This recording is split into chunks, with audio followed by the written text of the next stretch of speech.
mucky mess, isn't it? It's a mucky mess, but it's one day going to be a fixed mucky mess. A nice pond. What's up, guys? Brad here from Piney Grove, and a couple weeks ago we pumped down the pond in order to get it ready for repair, and you guys had lots of questions and suggestions. So I'm putting on some ballast weight on back of the tractor on this GoodWorks tractor quick hitch that allows you to put weights on each side. So I'll have some weight on the back because I'm going to try and get in the pond and just do a little bit of work and just kind of see what I can do with a tractor versus what I need an excavator or a skid steer for. So that adds, I think, around 540 pounds of weight to the back of the tractor. And I was thinking about putting on something heavy because I got to go up and down that pond bank with dirt, and also to give me more traction when I'm down in the bottom of the pond. So adding 540 pounds is probably about like putting a box blade on the back here. So as I'm working, and I don't know how long I can work because I don't know how dry it is, but throughout this video, I'll try and address some of those questions that you had. This is a pretty steep slope going down in here. I don't know if it picks up on camera or not, but I've been down here a lot with this tractor. Never gotten stuck, gotten close though.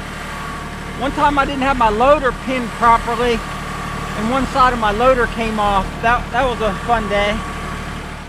So people want to know, like, how much have we invested in the pond, or how much is it going to take to fix the pond? And I'm just going to use rough numbers because I haven't calculated it to a T yet. But I think at this point we have $30,000 or so into this pond. And you say, well, man, that's a lot of money. Well, a swimming pool, I think a regular swimming pool, I mean, I'm talking about a small pool, is going to be $50,000. And if you put a cover on it, you're looking at $75,000. And obviously this is a lot bigger than a swimming pool, will give us a lot more enjoyment. And I don't think it'll be less maintenance though. But the cost, that cost would be where we're at now with the digging it and the redigging it and the $1,000 worth of Damn It pond sealer that we put about half of it in here. We got half left over. And we bought about $6,500 worth of bentonite clay. I'm going to be optimistic. The pond will hold water after this fix. We want to stock it with fish, and we want to be able to fish in here. And if the water's clean enough, swim in here, have our dogs swim in here. So there's a lot more benefits than just a hole in the ground with pretty water. I've already got a great setup for a fountain, which is an old Coast Guard lifeboat. We just really want it to look nice, nice clean blue water, nice fountain, have it lit up out here, and just have it be an attractive feature of the property. Let's talk about game plan just for a minute here. Where I'm standing is the high end of the pond. The low end of the pond is that way. And someone said that the way I want to do it is have the center of the pond the deepest and have all the sides slope up from there like a big salad bowl, an oblong rectangular salad bowl. They recommended don't do that because the fish want to be at the deep end of the pond. So that might be a good idea. What we might do, this end definitely has to be dug out. It has to be deeper here, but maybe we don't try and do the salad bowl effect. Maybe we keep that end deep, but we make this end a little bit deeper. So when we had the pond redug, they came out here and kind of took this whole corner where it's shallow and dug down to the depth of the water that it was at the time. So it didn't get cut out here. So there is a lot of dirt that needs to come out of here. And then I kind of messed up this side, although they also didn't really dig it properly. But you'll see over there where the grass is growing, that used to extend from there like all the way to about here where this red clay starts. And I kind of took that triangle area of dirt out of there and I used it around the property, like for the pole barn ramp and things like that. I tried to clean up the bank and make it so it wouldn't erode, and what I ended up doing probably was making it worse. But I did get that fixed a little bit over there, not where that red clay is, but where the grass is. I did get that fixed. So I have done some good work down here in the pond, but this is going to be a total renovation where not only is the pond going to be sloped properly and we're going to fix the leak and all that, but I also want to put in some structures for the fish, maybe a dock. I mean, there's just a whole list of things I want to do, and it's just going to come down to, you know, gathering the materials and getting it done. That's all the water that's left. I came in here after the rain the other day and dug my trench deeper out there to the middle. So you see all the cracking. So we're getting it dry. And what we noticed was there was a lot of water locked in the sand around here. And this took a long time to pump down the first time, but after that it pumped down pretty quickly and stayed a lot drier. I think I got some gas left in the pump here. I'm going to turn the gas on, choke it, and just see if I can get a little bit more water out of here. This hasn't been started in a few days.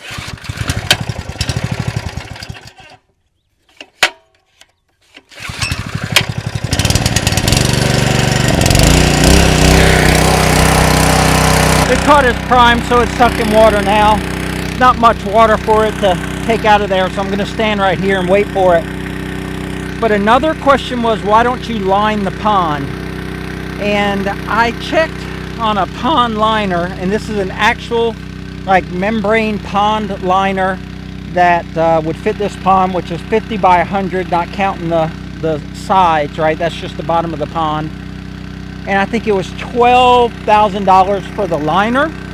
And for the liner, you got to prepare it. So you still got to come in here and do dirt work underneath of it to make sure it's nice and smooth underneath. And then it's susceptible to sun damage. So you can't have the Florida sun hitting the water and it'll go through the water and damage the liner. So you then still got to put dirt on top of the liner, maybe 6 inches or so. So imagine moving all this dirt, getting it all shaped out, and then keeping a reserve so you could put 6 inches across the bottom of the pond after the liner's installed. And then you got to bury the edge of the liner all the way around the pond in a trench.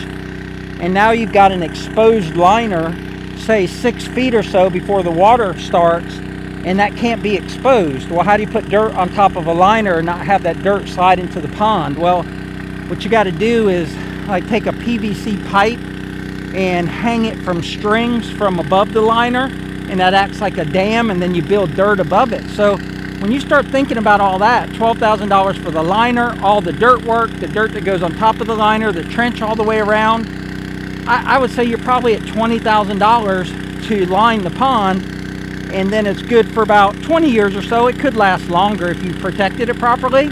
But what if you get a bunch of deer in your pond, or your cows get loose and they get in your pond and they puncture the liner? Then you got potential holes in your liner. So the liner isn't a bad idea, but I would say it'd be more for like a smaller fish pond, or maybe a smaller duck pond or something. Not something that's 1/4 of an acre. All right, the pump just ran out of gas. That way it'll store better if I don't need it. But that hole right there needs to be dug out because there's a lot of silt and stuff in that hole. And I don't want to just throw dirt on top of it and have places where maybe the water could leak down. When they dug this pond, it was completely dry in the bottom. Like you couldn't take your heel and make an imprint across the whole pond. It was just dry, hard clay. And on this end, the guy that built the pond for us said it's a little sandy on this end. And when he dug that hole down, he had hit no water. We were kind of hoping he'd hit a spring or something. At the very bottom of that hole, the teeth of his excavator were in some moist dirt instead of the dry dirt that he excavated from here. So the water table is probably going to be under this pond 4 to 6 feet, because that originally was like a 6-foot deep catfish hole that we put on both sides of the pond. We've already filled the one on the other side 2 years ago.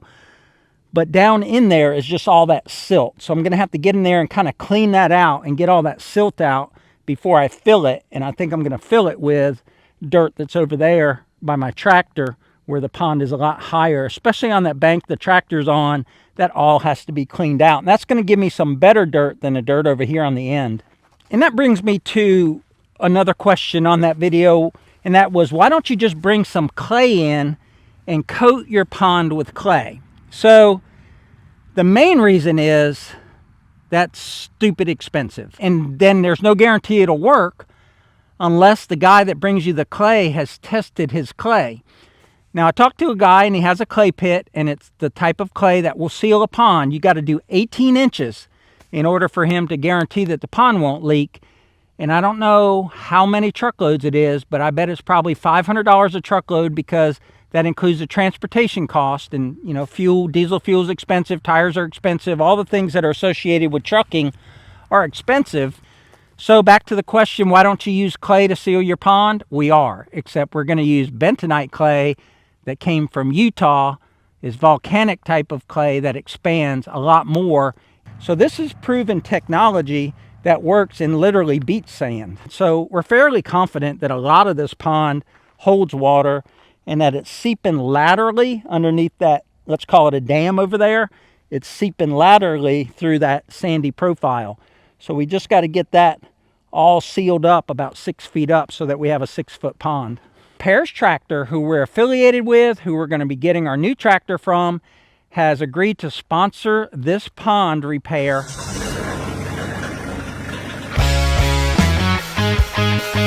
More than a tractor store.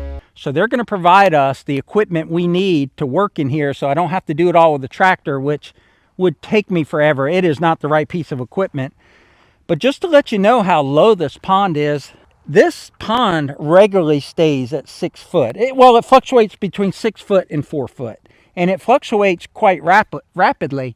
We have seen it up to the 9-10 foot mark when we had some tropical rain. But optimally, we would like it to be 6 foot deep, and if you can imagine around this pond 6 foot, it's about 3 to 4 foot above the white algae line there.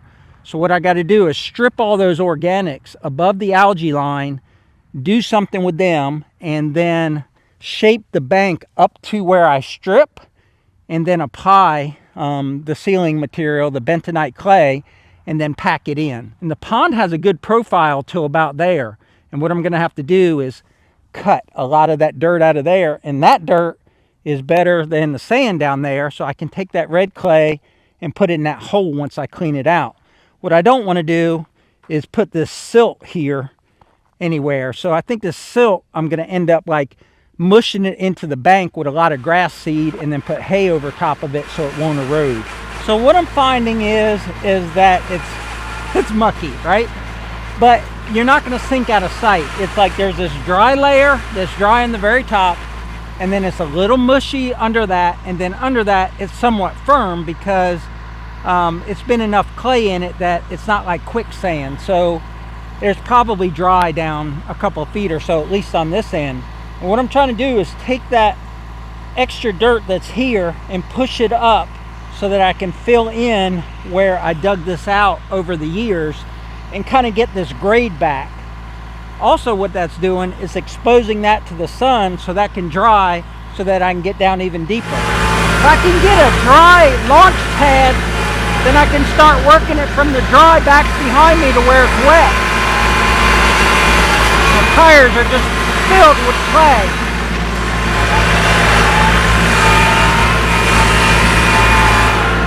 Tractor tires are designed to clean when they're going forward. When you go backwards, they just fill themselves.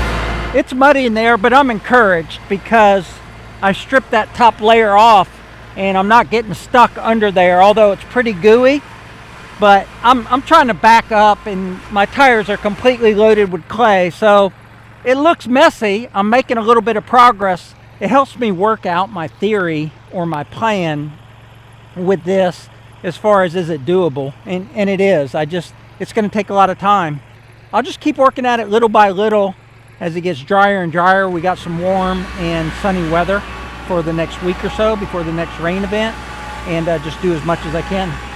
But I've been pushing that dirt or grabbing that dirt there, and I'm down to some solid bottom there, so I think I can work that this way until I run out of daylight. But what I'm worried about here is if I get too much here and I can't compact it.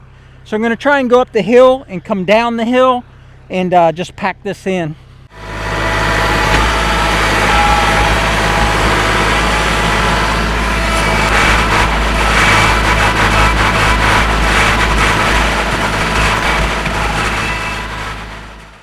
That's actually not too bad a job for a front end loader and what I have to deal with as far as the consistency of the dirt. So I got to keep doing that way. So that just tells you how much time it'll take, plus filling in the big hole, plus, you know, pushing off all the silt somewhere. and then just working this edge so it's better. So it's just tons of back and forth, back and forth.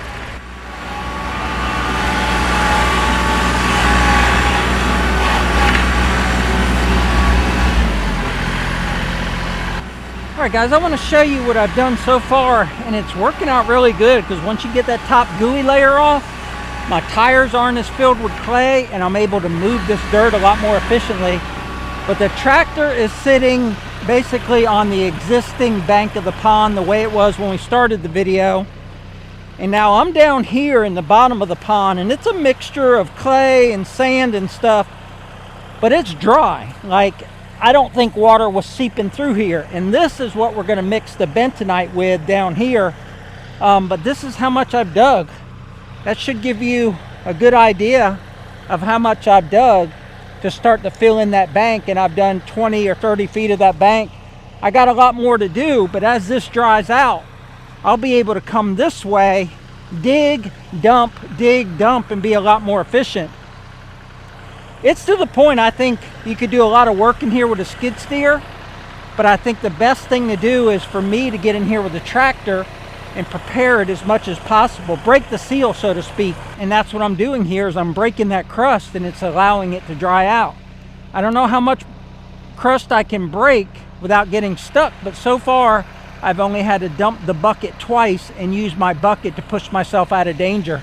Obviously, this is not the perfect machine to do it, but it's the machine I got. So unless you're using dry or digging dry material, the excavator is not the right tool for the job.